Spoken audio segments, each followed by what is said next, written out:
Hello, everyone. Welcome to session 3 of our small group series, Built on the Rock. Maybe it's because I've read the Old Testament so much. When I hear the word idol, my first image is people bowing to some wooden statue or something like that. With that image in my head, it's really easy for me to say, I don't worship idols. I couldn't be more wrong. What is an idol? Well, an idol is not just the statue itself. It's actually the devotion in a worshiper's heart directed toward something or someone other than God. Yes, idol worship is alive and well in each one of us. Sometimes we see it in our behaviors. Sometimes it just lives inside of us like a disease, a spiritual heart disease. Martin Luther recognized the idolatry. That's why he worked so hard to distinguish God's truth from the lies.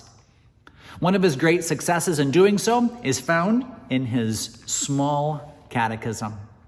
Let's take a look at one of my favorite teachings from Luther's small catechism, which also happens to be one of his shortest. The first commandment, you shall have no other gods. What does this mean? We should fear, love, and trust in God above all things. It's our test for spiritual heart disease. Fear. Fear can be a good thing that keeps us out of danger. But when our fears overtake us, they can become an idol, a replacement for God in our hearts.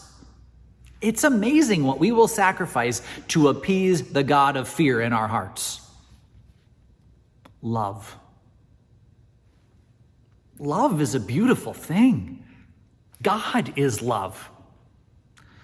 It becomes a problem, though, when our love for people or objects displaces the love for God in our hearts. Once again, we are willing to sacrifice so much to gain or to keep our worldly fulfillment. Trust. Trust is no different. Trust in and of itself is a good thing. Misplaced trust can destroy us and others. Trusting worldly things or even yourself more than God makes a God out of what you're idolizing. I can guarantee you, you will be disappointed. The spiritual heart disease can infect us so quickly and powerfully, it can take us quite by surprise. The church is certainly not immune to it. Ted Kober wrote a case study to illustrate this point based on his experiences consulting with churches. He gave me permission to read it for you here. Take a listen for the spiritual heart disease, the fear, the love, and the trust in other things than God. Then be ready to discuss it with your group. Case study, holiday stress. When the new pastor arrived in January, the congregation welcomed him warmly. But when he began to change long-cherished practices, they began to turn against him. Tensions grew between the pastor and the elders. The last straw came at Christmas. The church had a long tradition of decorating the sanctuary in early December with extensive trimmings, including 12 huge banners that reached from the high ceiling to the floor. 4 banners were hung behind the altar, and 4 banners were hung on each side of the sanctuary. The pastor believed the decorations were gaudy and detracted from the worship of the Christ child. He especially resented the banners behind the altar that covered the large stained glass window of Jesus. Throughout December, the pastor and the elders had several arguments about the decorations.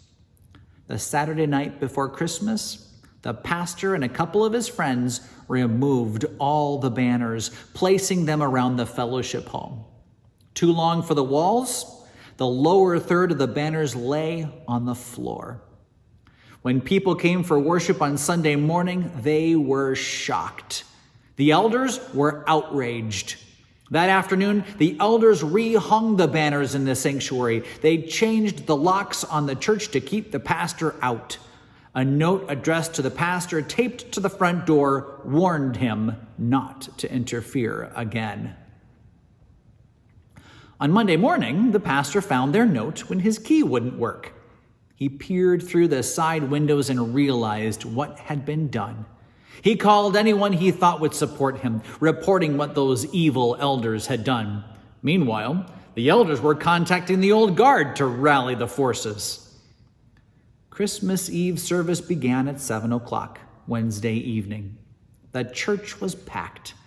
People loved seeing the little children sing their songs and play out the parts of the Christmas nativity as the older children read from Luke 2.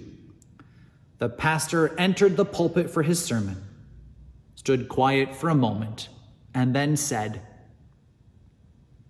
"I can't do this." He stepped down and walked out of the church. The service erupted into chaos.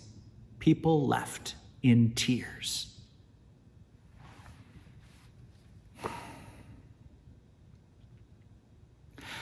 I think we can all agree that some sort of positive intervention could have prevented such a terrible result. Well, that's exactly what we're doing right now. If we can see our idols, at least we know what temptations to resist.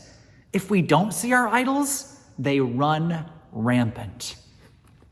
Blessings to you as you talk this out with your group.